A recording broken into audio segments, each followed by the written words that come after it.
இன்றைய முக்கிய செய்திகள். சட்டசபை தேர்தலில் 175 இடங்களில் களம் காணும் உதயசூரியன். முதலமைச்சர் மு.க. ஸ்டாலின் அவர்கள் கூறுகிறார். 234 தொகுதிகளிலும் இந்த மு.க. ஸ்டாலின் தான் நிற்கிறேன் என்ற உணர்வுடன் வேலை செய்ய வேண்டும் என்று தெரிவித்துள்ளார்.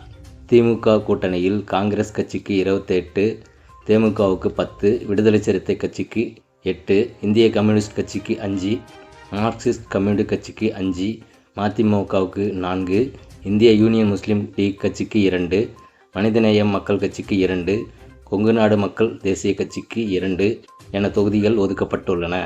ஒரு சில சிறிய கட்சிகளுக்கும் தலா ஒரு தொகுதிகள் கொடுக்கப்படும் என்று தெரிகிறது.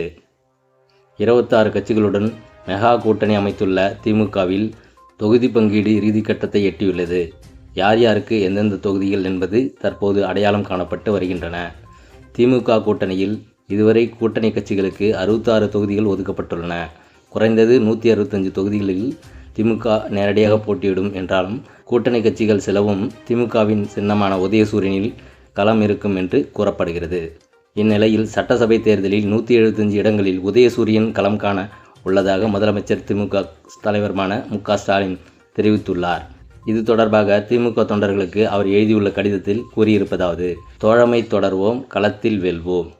நம் உயிருடன் கலந்திருக்கும் தலைவர் கலைஞரின் அன்பு உடன்பிறப்புகளுக்கு உங்களின் ஒருவன் எழுதும் மடல். 2026 சட்டமன்ற தேர்தலில் களத்திற்கான திமுக தலைமையிலான மதச்சார்பற்ற முற்போக்கு கூட்டணியின் தோழமை கட்சிகளுக்கான தொகுதி பங்கீடும் கழகத்தில் சார்பில் விருப்பமனு அளித்தவர்களுக்கான நேர்காணலையும் நிறைவு செய்துவிட்டு அன்பு உடன்பிறப்புகளாம் உங்களுக்கு இந்த கடிதத்தை எழுதுகிறேன். 10 ஆண்டு கால படுமோசமான அதிமுக ஆட்சியினால் தமிழ்நாட்டின் அனைத்து துறைகளிலும் ஏற்பட்ட சீரழிவுகளை சரிசெய்து கடந்த 5 ஆண்டு கால திராவிட மாடல் ஆட்சியில் தமிழ்நாட்டில் வளர்ச்சியை இந்திய அளவில் உயர்த்தி காட்டியிருக்கிறோம். இந்த பெரும் முயற்சிக்கு சாதனைக்கும் துணை நின்ற கொள்கை வழி தோழமை இயக்கத்தினருக்கும் பங்களிப்பு மிக மிக முக்கியமானது. அதனை மதித்தே உணர்ந்து இந்த முறையும் திராவிட முன்னேற்ற கழகத்தின் சார்பில் தொகுதி பங்கீட்டு பேச்சுவார்த்தைகள் ஜனநாயகபூர்வமாக நடைபெற்றன. நமது கூட்டணியில் புதிய கட்சிகள் இணைந்துள்ளன.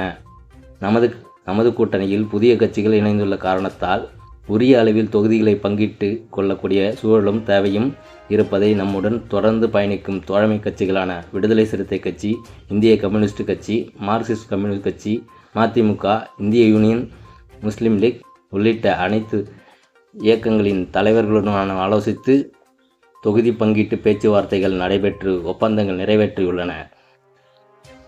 விஜய் நடித்த படங்களை தியேட்டர்கள், தொலைக்காட்சிகளில் போடக்கூடாது. தேர்தல் ஆணையத்திற்கு கடிதம். தமிழக தேர்தல் ஆணையத்திற்கு காங்கிரஸ் கட்சியை சேர்ந்த மதுரை தெற்கு தொகுதி பொறுப்பாளர் சையது பாபு இந்த கோரிக்கையை கடிதம் மூலம் முன்வைத்துள்ளார். தமிழக சட்டமன்ற தேர்தல் வரும் ஏப்ரல் 23ஆம் தேதி நடைபெறுகிறது. தேர்தலுக்கு இன்னும் ஒரு மாதம் கூட இல்லாத நிலையில் அரசியல் கட்சிகள் தேர்தல் பணிகளில் மும்முரமாக ஈடுபட்டுள்ளன. தமிழக வெற்றி கழகம் கட்சி இந்த தேர்தலில் முதல் முறையாக களம் காண்கிறது. இக்கட்சியின் தலைவர் விஜய் நடிகருமானவர் என்பதால் அவரது ஜனநாயகம் படம் வெளியேறுவதில் சிக்கல் ஏற்பட்டுள்ளது. சென்சார் பிரச்சனையிலும் சிக்கிய ஜனநாயகன் படம் தற்போது தேர்தல் ஆணையத்தின் பரிசீலனைக்கு அனுப்பி வைக்கப்பட்டுள்ளதாக கூறப்படுகிறது. தமிழ்நாட்டில் தேர்தல் நடத்தை விதிமுறைகள் அமலில் உள்ளதால் இந்த நடைமுறை பின்பற்றப்படுவதாக கூறப்படுகிறது. இதற்கிடையில் விஜயின் படங்களை தமிழகம் முழுவதும் உள்ள திரையரங்குகள் மற்றும் தொலைக்காட்சிகளில் திரையிடுவதற்கு தடை விதிக்க வேண்டும் என்ற கோரிக்கையை வைக்கப்பட்டுள்ளது. தமிழக தேர்தல் ஆணையத்திற்கு காங்கிரஸ் கட்சியை சேர்ந்த மதுரை தெற்கு பகுதி பொறுப்பாளர் சையது பாபு இந்த கோரிக்கையை கடிதம் மூலம் முன்வைத்துள்ளார். இந்த விவகாரத்தில் தேர்தல் ஆணையம் எவ்வாறு நடவடிக்கை எடுக்கும் என்பது குறித்து தமிழக அரசியல் வட்டாரத்தில் எதிர்பார்ப்பு எழுந்துள்ளது. ஜனநாயகபூர்வமாக தொகுதி பங்கீட்டு நிறைவு செய்துள்ளோம். மு.க. ஸ்டாலின் கருத்து. கூட்டணி கட்சிகளின் சின்னங்களும் நம் சின்னங்களும் தான் என மு.க. ஸ்டாலின் தெரிவித்துள்ளார். தமிழக முதலமைச்சர் மு.க. ஸ்டாலின் வெளியிட்டுள்ள எக்ஸ் தள பதிவில் தெரிவித்திருப்பதாவது: தோழமை கட்சிகள் விருப்பத்தையும் புதிய கட்சிகள் நம் கூட்டணியில் இணைந்துள்ள சூழலையும் உணர்ந்து ஜனநாயகபூர்வமாக தொகுதி பங்கீட்டு நிறைவு செய்துள்ளோம். தோழமை இயக்கங்களுக்கு நான் அளித்துள்ள வெற்றி உத்தரவாதத்தை நிறைவேற்ற உடன்பிறப்புகள் ஒவ்வொருவரும் உறுதி பூண்டுள்ளதை நேர்காணலில் நன்குணர்ந்தேன்.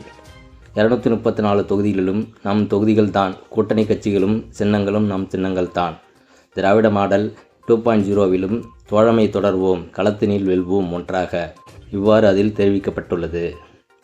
இத்துடன் இந்த செய்தி அறிக்கை முடிந்துள்ளது.